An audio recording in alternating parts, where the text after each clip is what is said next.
Hi guys, MiniPlays here, bringing you another Clash Royale video. So today what I'm going to be doing is actually playing on my third account for once. So, as you can see here, as you take a look at my battle log, I've been using the same deck throughout, and I've got about 10 to 15 battles here. None of them are losses. All of them are either wins or, there's a few draws in there, but obviously draws are much better than losses. Much better to go for a draw than risking it and going home with a loss, obviously. So, as you can see right there, I've been using the same deck throughout.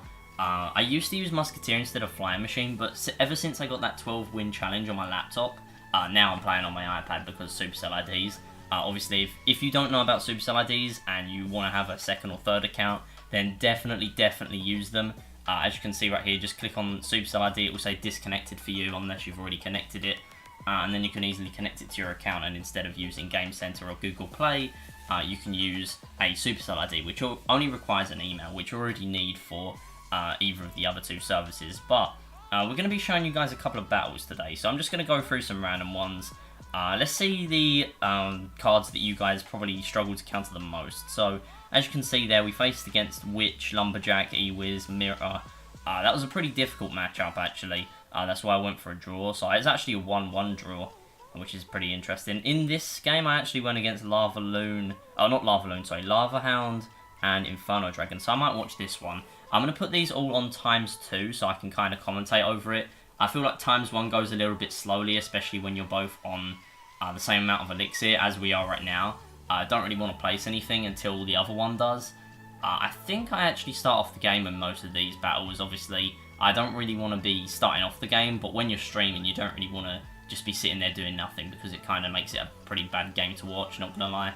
Anyway, Flying Machine already going down to pretty much no HP. I'm not going to protect it with the minions. There's not really much point. I'm going to tank for the minions with the Hog. Going to get a couple of swings, one of them. Going to get a few minion shots as well. Just going to ignore the bats. Going to do a Tesla on this Wizard. It's only going to get one shot on the Tesla. Obviously, there's a lot you can do with the Tesla. You can easily lure a Hog to the center.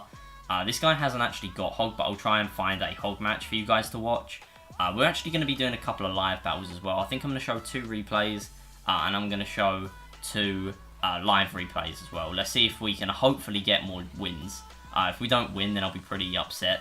I actually got some wins earlier, which pushed me into Arena 11, so chances of me winning all of those is pretty low because, you know, like, there's going to be a lot of Arena 10s that were in Arena 10, now they're in Arena 11, because as I said earlier, I used to be playing against the Tana level 10s in Arena 10, now I'm playing against a ton of level 9s in Arena 10, but now I'm in Arena 11. That could all change, so obviously Flying Machine Prince push right there. You don't even need to push with the Hog to make sure you get that victory, obviously. So Noob Midi Play is able to win 30 trophies right there with a 1-0 win. A lot of these are going to be 1-0 wins. It is a Hog deck. You're not obviously you don't need to grind for a clan chest or anything now. There's no crown rush modes in the game anymore, so you don't really need crowns besides for the crown chest. But if you're playing for the same amount of time as I am, as you can see right here, the last 2 games I did this morning, I actually got 2-3 crowns, so they were pretty decent.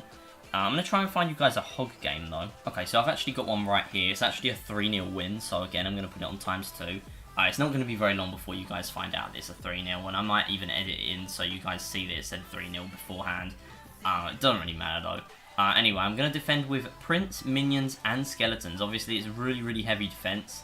I'm not actually going to arrow it there until he did bats. Obviously, then it made it a lot more value. I tried to stay back on the arrows. Like I did a match earlier, they did scar me, and I took quite a lot of chip damage, around 200 to 300, which doesn't sound like a lot, but it really is for Skeletons, to be honest.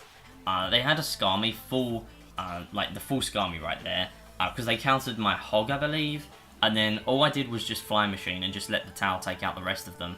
Also, prediction arrows right there, that was what I was originally relying on to really push me in arenas, to be honest. Anyway, he's going to do another miner here. We've already took out the tower, and we're still going strong with over 1000 HP on our tower. I'm actually going to push forward the Valk. It's not going to matter because the Valk's already hit him by the time it does push it forward. But now it's actually going to save 1 minion by the Prince pushing it forward. Prince is going to survive there. It's going to get a charge shot and a normal shot, sorry. Taking his King Tower down to 1043 health. He's going to do a battle ram. I'm only going to counter with Skeletons. It's not too important to me right now, considering that I'm about to 3-crown him. It's not too important, in my opinion, to really counter him. He's going to do a Wizard right there, As you can see, absolutely no elixir, just making them drain it all. That's really what I do in Clan Wars as well, and you're going to see in the next couple of weeks I'm going to be uploading some Clan Wars strategy videos as we get into a battle right here. I'm going to be uploading some videos on how to use niche cards, so stuff like Flying Machine, stuff like, I would say Hog, but it's not really very niche to be honest. Maybe Poison, maybe Minions, like where's the best, you know, ways to use it. So stuff like Poison in a Graveyard, you might not think it's worth it, and I actually never did in the first place, but seeing other people counter Graveyard with a Poison, it actually really helps, especially with the nerfs they've done now, so it's a lot more close together, compact pretty much. I'm going to arrow this right here because this is a ton of value. He's not actually going to one-shot anything besides the Spear Goblins, but I'm obviously going to be able to get rid of one of those right there. I'm just going to do a Skeletons, and I'm going to do a Valk. Hopefully I can at least take out that Lumberjack. That would be pretty decent. There you go. That is a lot of chip damage to suffer, and I think I'm going to go for a draw with this one. He's obviously going to put a Mini Pecker into that. I'm only going to have to suffer one shot. Oh, he zapped as well. Wow. Okay, fair enough. So we're down to 57 health. That is fine. So I'll be surprised if I win this one at this point. This is actually my first Arena 11 battle, so I'm not going to actually counter that, alright? I want to save up for a push. He's probably going to BM me that I didn't counter that, but who cares? Alright, so now we're going to reset. We're going to start with a Flying Machine, okay? We're going to go with a Hog on the side right here. Hopefully he's going to have something like Minion Horde we can arrow. A ton of people in this trophy range have, say, Minion Horde or something that you can arrow. Makes it a lot easier for you to really get a lot of chip damage, because you can just counter 5 elixir for 3.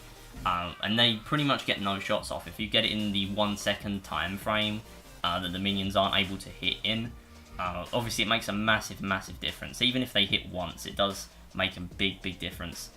Please take... That was awful. That was appalling. Please kill me.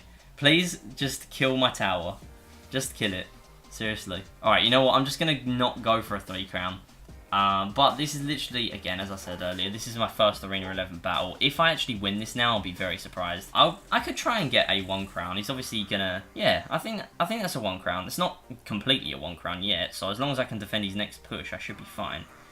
He's... Oh, Giant! Yeah, that's the problem with my deck. I've been using it since, like, Arena 4 or 5, which is crazy to see, besides, obviously, Flying Machine. But... like, obviously, you know, it's difficult to use the same deck without having to replace many cards. So I'm even surprised that I'm able to push this many trophies, to be fair. He's actually going to let that lock onto the Crown Tower. If I can actually pull a draw out of this, that'll be a definite win in my book. He actually hasn't got any chip damage, so... Or not chip damage, I mean, he's definitely got chip damage in his deck. He hasn't got any direct damage that I've seen so far, so... If he hasn't got anything else, I can't see how he can win. Yeah, he's won now, obviously. Because I can't defend this with just a Prince and a Flying Machine. Oh, it's going to go round. It's going to go round. Come on. Come on. Defend. Come on. Yes. It's on barely any HP, but it's enough HP. Oh, no. Rip. No. I can't defend now. I can't defend. Come on. Oh, Prince went off the tower. Well... That's fine. We're going to get into another battle, though. Hopefully we can at least get one W out of this video. Obviously, the pre-recorded stuff, like, as you saw in yesterday's stream, we actually... Oh, not yesterday's stream, sorry. As you saw in Saturday's stream, that was the mobile marathon. Sunday was the console one. We actually pulled off a ton of wins, and I know you guys got a ton of credits. Absolute ton of credits. Especially because the, what's it called? The bet limit was 1,000, so that's why a ton of people were earning a ton of credits. It was pretty broken, to be honest, but it was the final stream on YouTube, so you guys kind of need it, you know. It was the final stream. I've kind of got to make it a little bit epic, you know. Okay, so Hog actually got obliterated, so I'm going to try and get some chip damage. He's going to not let me get any, which is, to be honest, not that worth it, because he's had to do 5 elixir just to stop me getting 1 or 2 Flying Machine shots, which really isn't worth it, in my opinion. He's going to get a couple of Spear Goblin shots here, but that's fine. Okay, so I'm going to maybe do some Skeletons, just to cycle through my deck. He's going to do a Barb Heart, interesting. See, this is why we don't do random, like, Valks at the front and stuff. I know a lot of people that I've seen in, like, Clan War battles and stuff, they do that, and just pretty much rush whenever they have Elixir. And that is one of my main tips. Never rush just because you have enough Elixir. That is the worst thing you can do, pretty much. One of the worst things. I'm not going to aim for the tower, I'm just going to aim for the Barbs and the Barb Heart. It might deny a wave of barbs if I actually hit the barb hut, which is what I did. Again, I think I'm going to go for a draw, because he's just not going to let me get past all these barb huts, goblin huts, stuff like that. Even though he's got the goblin hut at the back, and it's not going to distract the hog, obviously the spear goblin's going to be extra DPS for him to take out the hog. So that's going to make it a lot more difficult for me to push. See, I could do a prince here. I think I'm going to do a Tesla again. Yeah, Wizard takes out Flying Machine really, really effectively. So if you're after a Flying Machine counter, which sounds a bit crazy considering no one's really using it, I think he's going to go in with another Barb Heart here. I don't know if he's got enough Elixir for it, but yeah, see, double Elixir. He's got enough for it. I'm actually having to 3-shot his Barbs, which is really annoying. And I've actually been over-leveling my Prince for ages. It's just no one's in our clan really on, to be honest. So obviously, because this is the feeder clan, as you can see right there, no one's really online. So the feeder clan is really just if you want to get to the main clan but you don't have enough trophies, or if the clan's full, pretty much. That's the only purpose of the feeder at this point. He's actually going to go in with a golem. So he's golem spawners, which is not something I've ever seen before, I don't think. I think I can safely say that. I'm going to try and pull these with skeletons. Yeah, that actually did kind of work. We're actually taking his tower down. It's almost completely dead right now. Alright, come on, come on, come on. Just defend, just defend, just defend. Oh my goodness. Oh my goodness. Right, I need to get one shot. I need to get one shot. One shot. Nice. Alright, GG. I was not expecting a win there, to be honest, because he really rushed that golem. I don't think he even needed his golem in that deck at all. I think he should just replace that, because that just seems useless, in my opinion. That just did awfully. But at least we're maintaining the 3400 trophy limit. Obviously, we don't need to, because, you know, you can fall down to 3351 and you can stay in Arena 11. But anyway, I'm going to stop rambling again, as I always do. Hopefully you guys have enjoyed the video. If you have any more questions about this deck, then let me know in the comments. Like and comment in the comments, subscribe, and peace out.